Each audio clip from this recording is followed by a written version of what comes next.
बिस्मिल्लाहिर्रहमानिर्रहीम।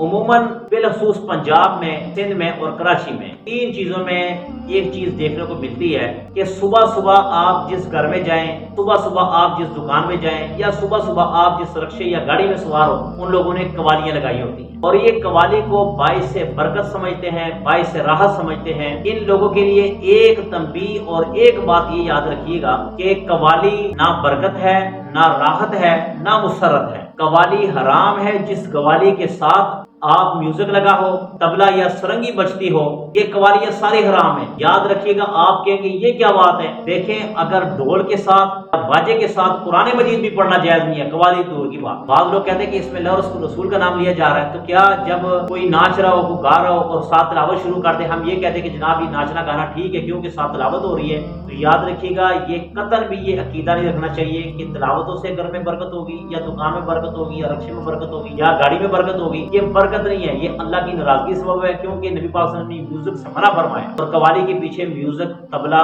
सरंगी ये जरूर होती है, लिहाजा इससे भी बचा जाए।